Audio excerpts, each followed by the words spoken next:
চলে আসলাম আমার মোবাইল স্ক্রিনে। এখান থেকে দেখতে পাচ্ছেন add your tax info to get paid নামে একটি অপশন চলে এসেছে। আমরা এখান থেকে অ্যাড ট্যাক্স ইনফো এই অপশনটিতে ক্লিক করব। অ্যাড ট্যাক্স ইনফো এই অপশনে ক্লিক করার পর এরকম একটি ইন্টারফেস আপনাদের সামনে চলে আসবে। দেখুন এখান থেকে সম্পূর্ণ বিষয়গুলো চলে আসছে এবং এখান থেকে অলরেডি আমার যে সেটআপগুলো করা ছিল সেখান থেকে আসছে এবং এখান থেকে আমি primary address, city, state, zip code, phone number, email এবং ট্যাক্স আইডেন্টিফিকেশন নাম্বার এই সবগুলো দিয়ে দেব। দেওয়ার পর আপনাদেরকে সম্পূর্ণ প্রসেসটি দেখিয়ে দিচ্ছি। এখান থেকে আমি সব ইনফরমেশনগুলো কমপ্লিট করলাম।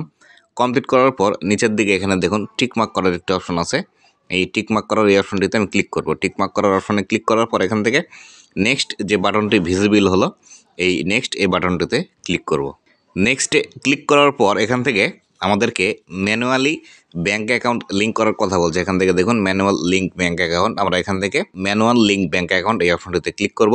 এই অপশনটিতে ক্লিক করার পর এখান থেকে দেখুন আমাদের ব্যাংকের যে অ্যাকাউন্ট নামটি আছে সেই নামটি এখান থেকে দিতে হবে। এখান থেকে সুইফট কোড দিব। এখান থেকে ব্যাংকের যে অ্যাকাউন্ট নাম্বারটি আছে আমরা এখান থেকে এই বিষয়টি দিয়ে দিব। এই সব ইনফরমেশান দেওয়ার পর আমরা এখান থেকে লিঙ্ক পে আউট মেথড এই অপশনটিতে ক্লিক করব।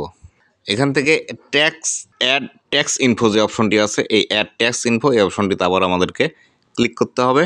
অ্যাড ট্যাক্স ইনফোতে ক্লিক করার পর এখানে আমাদের সামনে আবারও আমাদের ফেসবুক আইডিটি লগ ইন করার অপশন আসবে। এখান থেকে আমরা লগ ইন অপশনে ক্লিক করব। লগ ইন অপশনে ক্লিক করে আবার আমরা লগ ইন করে নিব। তো বন্ধুরা দেখুন এখান থেকে আমরা আগে যেহেতু এই ইনফরমেশানটি পূরণ করেছিলাম তার জন্য এরকম অপশন আসলো। আসার পর আমরা এখান থেকে সর্বপ্রথম you're a US citizen, US permanent resident এটি আসলে আমরা এখান থেকে নো করে দিব।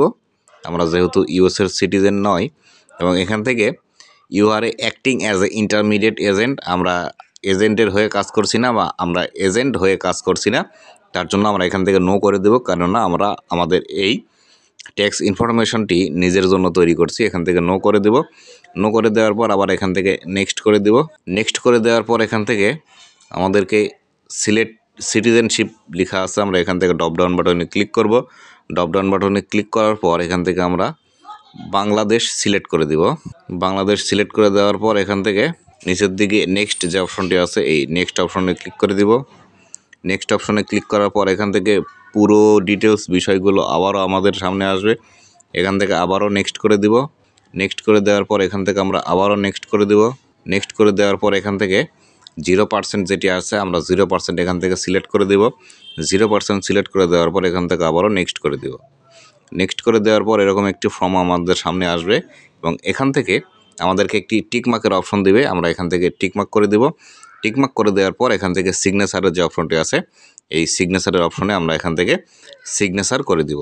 এখানে আপনারা কিন্তু অনেকেই ভুল করেন, যে ভুলগুলো আসলে আপনাদের এনআইডি কার্ডে যেরকমভাবে থাকে সেরকমভাবে কিন্তু আপনারা নাম লেখেন না বা আপনারা একটু ভিন্নভাবে নাম লেখে থাকেন অনেক সময়, যার জন্য কিন্তু প্রবলেম হয়। এটি কিন্তু অবশ্যই আপনারা খেয়াল করে দেখবেন।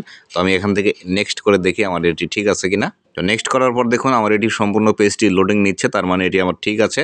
এবং নিচের দিকে যদি আসি দেখুন এখান থেকে ঠিক নেই, আমার এটি এখানে সমস্যা আছে। তো আমি এখানে যদি এমডির পরে একটি ডট দিই, ডট দেওয়ার পরে যদি আবার ট্রাই করি দেখি, দেখুন এবার আবারও আমাকে প্রবলেম করছে। সিগনেচারটি সঠিকভাবে দেওয়ার পর এখান থেকে দেখতে পাবেন এরকম একটি ইন্টারফেস আপনাদের সামনে আসবে। আসার পর এখান থেকে নিচের দিকে একদম স্ক্রল ডাউন করে আসবেন। স্ক্রল ডাউন করে আসার পর এখান থেকে সম্পূর্ণ বিষয় ঠিক থাকলে এখান থেকে সাবমিট ফর্ম নামে একটি অপশন আছে, সাবমিট ফর্ম এই অপশনটিতে ক্লিক করে দিবেন। পেজটি আমাদের একটু লোড নিচ্ছে। লোড নেওয়ার পর এরকম একটি ইন্টারফেস আপনাদের সামনে আসবে। আসার পর এখান থেকে ডান যে অপশনটি আছে এই ডান অপশনটিতে আপনাদেরকে ক্লিক করে দিতে হবে। ডান অপশনে ক্লিক করার পর এখানে আমাদের পেজটি লোড নিচ্ছে। লোড নেওয়ার পর এখান থেকে কিন্তু আমাদের successfully added pay out account এটি কিন্তু অলরেডি দেখাচ্ছে। তো এইভাবেই খুব সহজে আপনারা কিন্তু আপনাদের ট্যাক্স ইনফোটি আপডেট করে নিতে পারবেন। তো বন্ধুরা এই ছিল আজকের ভিডিওটি কেমন লেগেছে অবশ্যই জানাবেন এবং ভবিষ্যতে ফেসবুক রিলেটেড এমন আরও ইনফরমেটিভ বিষয়গুলো পাওয়ার জন্য অবশ্যই আমার ফেসবুক পেজ এবং ইউটিউব চ্যানেলের সাথেই থাকবেন। ধন্যবাদ সবাইকে।